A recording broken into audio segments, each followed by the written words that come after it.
ಮಧ್ಯಪ್ರಾಚ್ಯದಲ್ಲಿನ ಯುದ್ಧದಿಂದಾಗಿ LPG ಬೆಲೆ ಏರಿಕೆ. ಬಳ್ಳಾರಿಯಲ್ಲೂ ಗೃಹ ಬಳಕೆ ಎಲ್ಪಿಜಿ ಸಿಲಿಂಡರ್ ಕೊರತೆ ಉಂಟಾಗಿದೆ. ಬಳ್ಳಾರಿ ಹೋಟೆಲ್ಗಳಿಗೂ ಸಿಲಿಂಡರ್ ಕೊರತೆ ತಗುಲಿದೆ. ಇನ್ನು ಸಿಲಿಂಡರ್ ಕೊರತೆಯಿಂದಾಗಿ ಹೋಟೆಲ್ ಮಾಲೀಕರು ಹೈರಾಣಾಗಿದ್ದಾರೆ ಪಾಪ.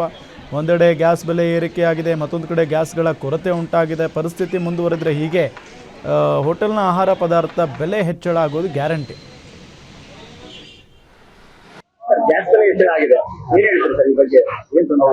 ನಮ್ಗೆ 115 ರೂಪಾಯಿ ಗ್ಯಾಸ್ ಜಾಸ್ತಿ ಆಗಿದೆ.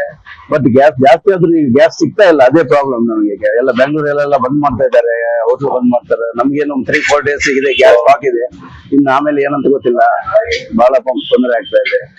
ಈಗ ತುಂಬಾ ಮೇನ್ ಪ್ರಾಬ್ಲಮ್ ಗ್ಯಾಸ್. ನಮ್ಗೆ ಬೇರೆ ಆಪ್ಷನ್ ಏನಿಲ್ಲ. ಗ್ಯಾಸ್ ಇದ್ರೆ ಎಲ್ಲ ಐಟಮ್ ಇರ್ತದೆ, ಗ್ಯಾಸ್ ಇಲ್ಲ ಏನ್ ಮಾಡ್ಲಿಕ್ಕಿಲ್ಲ. ದೊಡ್ಡ ಪ್ರಾಬ್ಲಮ್ ಇದೆ ಗ್ಯಾಸ್ ಇದ್ದು.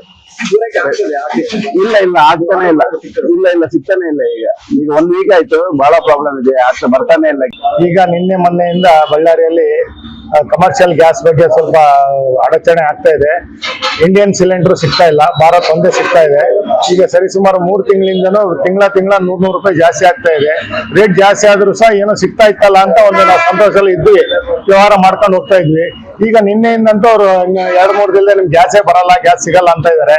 ಇನ್ನು 2-3 ದಿನದಲ್ಲಿ ಗ್ಯಾಸ್ ಸಿಕ್ಕಿಲ್ಲ ಅಂದ್ರೆ ನಾವು ಹೋಟ್ಲ್ಗಳನ್ನ ಮುಚ್ಚುವ ಪರಿಸ್ಥಿತಿ ಬರುತ್ತೆ. ಯಾಕಂದ್ರೆ ನಮ್ಮ ಸಂಪೂರ್ಣ ನಮ್ಮ ಕಿಚನ್ ಗ್ಯಾಸ್ ಮೇಲೆ ಅವಲಂಬಿತವಾಗಿದೆ. ಆದ್ರಿಂದ ಗ್ಯಾಸ್ ಅನ್ನ ನಮ್ಗೆ ಪೂರೈಕೆ ಆಗ್ಲೇಬೇಕು. ರೇಟ್ ಎಷ್ಟಾದ್ರೂ ರೇಟಿನ ಬಗ್ಗೆ ನಮ್ಗೇನು ತೊಂದರೆ ಇರಲ್ಲ. ಯಾಕಂದ್ರೆ ಸರ್ವಿಸ್ ನಮ್ಮ ಹೋಟೆಲ್ ಇದ್ದಾಗ ಒಂದು 4 ದಿನ ಹೆಚ್ಚು ಕಮ್ಮಿ ಆಗ್ತಾ ಇರುತ್ತೆ, ಅದರಿಂದ ಏನು ನಮ್ಗಿದಿಲ್ಲ. ಬಟ್ ಗ್ಯಾಸ್ ಪೂರೈಕೆ ಆಗ್ಬೇಕು. ಈ ಬಗ್ಗೆ ಸರ್ಕಾರ ಕೂಡಲೇ ಒಂದು ನಿರ್ಧಾರ ತಗೊಂಡು ಹೋಟ್ಲವರಿಗೆ ಅನುಕೂಲ ಮಾಡ್ಕೊಡ್ಬೇಕು.